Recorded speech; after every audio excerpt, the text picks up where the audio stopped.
Para ganhar o segundo turno das eleições contra o candidato apoiado pelos Estados Unidos, Aécio Neves, em 26 de outubro de 2014, a presidenta reeleita do Brasil, Dilma Rousseff, sobreviveu a uma campanha maciça de desinformação do Departamento de Estado estadunidense.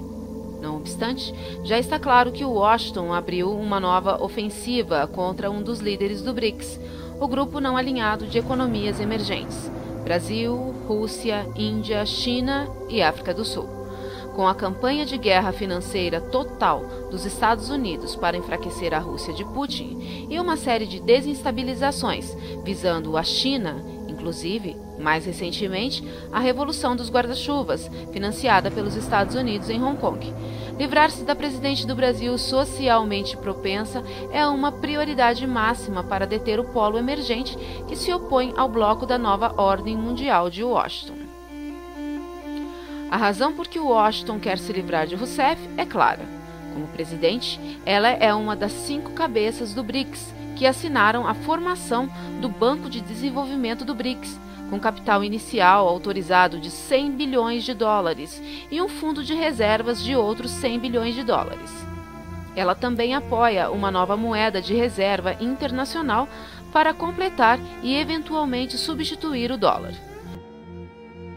Um banco com capital subscrito e bem significativo, com partes iguais para todos, com a governança compartilhada. Isso muda as condições de financiamento desses 5 países, que são os BRICS. E isso não é satisfatório, além do acordo contingente de reservas de 100 bilhões. No Brasil, ela é apoiada por milhões de brasileiros mais pobres, que foram tirados da pobreza por seus vários programas, especialmente o Bolsa Família, um programa de subsídio econômico para mães e famílias de baixa renda. O Bolsa Família tirou uma população estimada de 36 bilhões de famílias da pobreza através das políticas econômicas de Rousseff e de seu partido, algo que incita verdadeiras apoplexias em Wall Street e em Washington.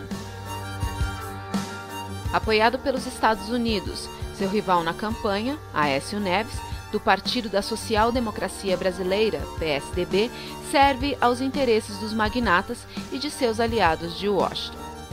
O principal assessor econômico de Neves, que se tornaria ministro da Fazenda no caso de uma presidência de Aécio Neves, era Armínio Fraga Neto, cidadão norte-americano e brasileiro, amigo íntimo e ex-sócio de George Soros e seu Quantum Fund.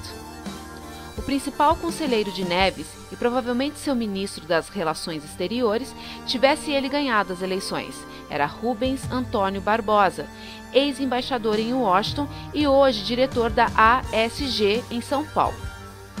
A ASG é o grupo de consultores de Madeleine Albright, ex-secretária de Estado norte-americana durante o bombardeio da Iugoslávia em 1999. Albright, dirigente do principal grupo de reflexão dos Estados Unidos, o Conselho sobre Relações Exteriores, também é presidente da primeira ONG da Revolução Colorida, financiada pelo governo dos Estados Unidos, o Instituto Democrático Nacional. Não é de se surpreender que Barbosa tenha conclamado, numa campanha recente, o fortalecimento das relações Brasil-Estados Unidos e a degradação dos fortes laços Brasil-China, desenvolvidos por Dilma Rousseff na esteira das revelações sobre a espionagem norte-americana da Agência de Segurança Nacional, NSA, contra Rousseff e seu governo.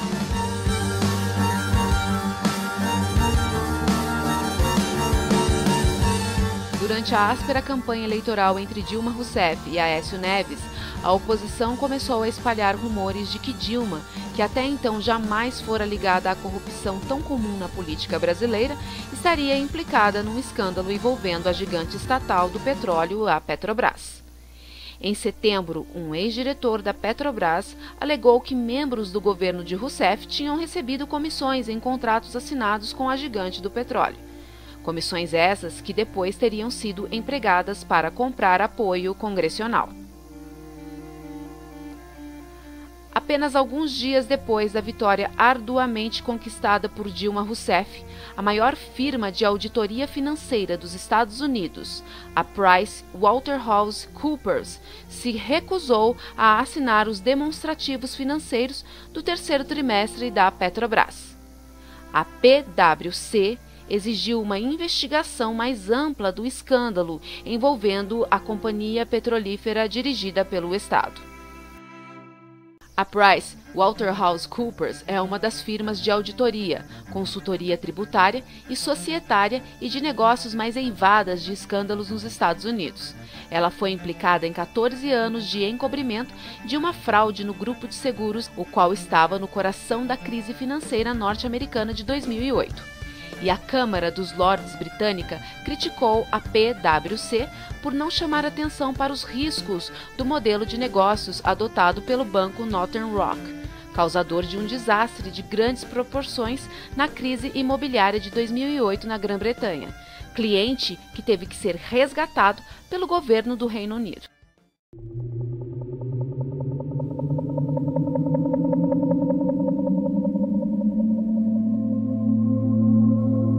Não foi apenas a aliança de Dilma com os países dos BRICS que fez dela um alvo principal da política de desestabilização de Washington. Sob seu mandato, o Brasil está agindo com rapidez para baldar a vulnerabilidade à vigilância eletrônica norte-americana da NSA.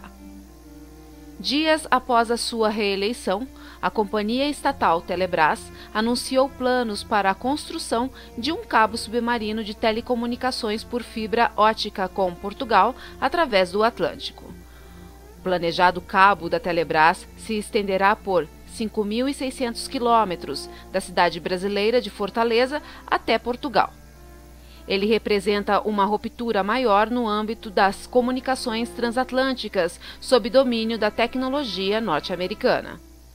Notadamente, o presidente da Telebrás disse numa entrevista que o projeto do cabo será desenvolvido e construído sem a participação de nenhuma companhia estadunidense. As revelações de Edward Snowden sobre a NSA em 2013 elucidaram, entre outras coisas, os vínculos íntimos existentes entre empresas estratégicas, chave de tecnologia da informática, como a Cisco Systems, a Microsoft e outras, e a comunidade norte-americana de inteligência. Ele declarou que a questão da integridade e vulnerabilidade de dados é sempre uma preocupação para todas as companhias de telecomunicações. O Brasil reagiu aos vazamentos da NSA periciando todos os equipamentos de fabricação estrangeira em seu uso, a fim de obstar vulnerabilidades de segurança e acelerar a evolução do país rumo à autossuficiência tecnológica. Até agora, virtualmente todo o tráfego transatlântico de TI encaminhado via costa leste dos Estados Unidos para a Europa e a África representou uma vantagem importante para a espionagem de Washington. Se verdadeiro ou ainda incerto, o fato é que, sob Dilma Rousseff e seu partido, o Brasil está trabalhando para fazer o que ela considera ser o melhor para o interesse nacional do país.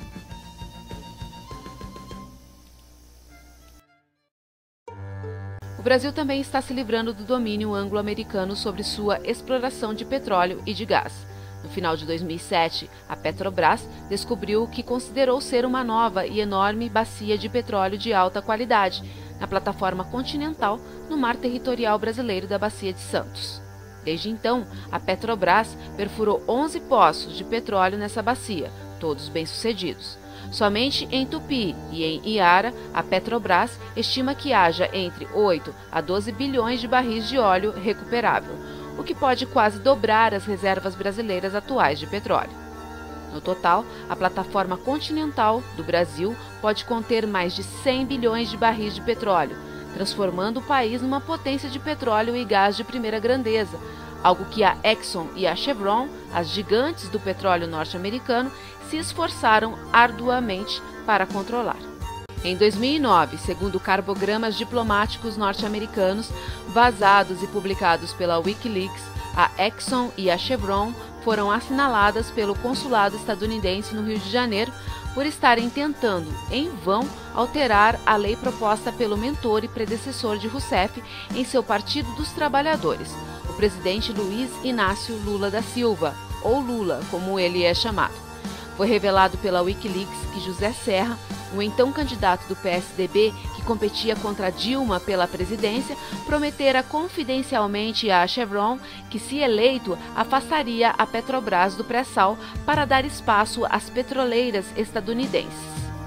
Essa lei de 2009 tornava a estatal Petrobras operadora-chefe de todos os blocos no mar territorial.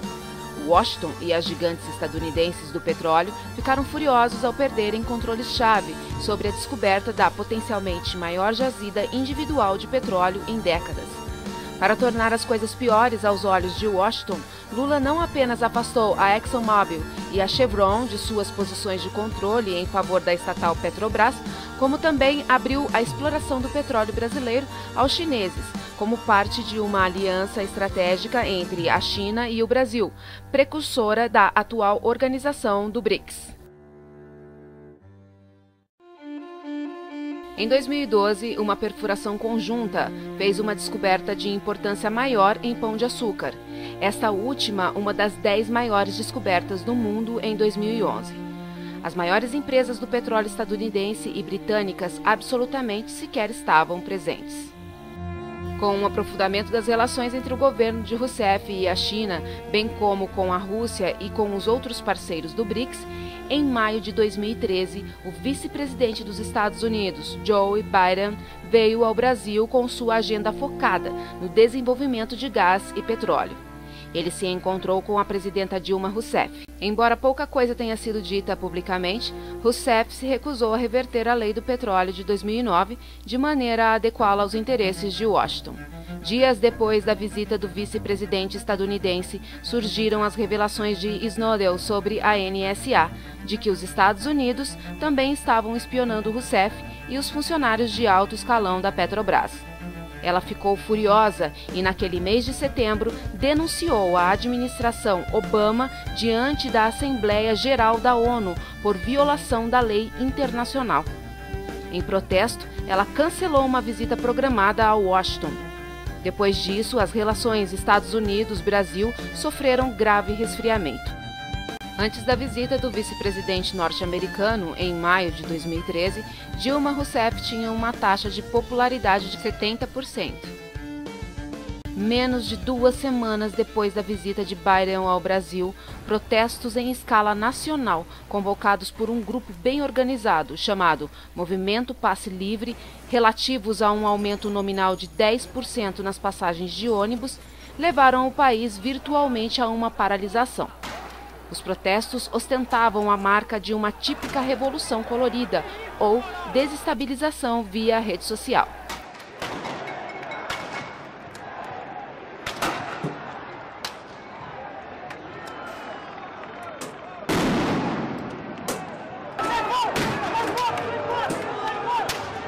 O que parece seguir o vice-presidente estadunidense por onde quer que ele se apresente.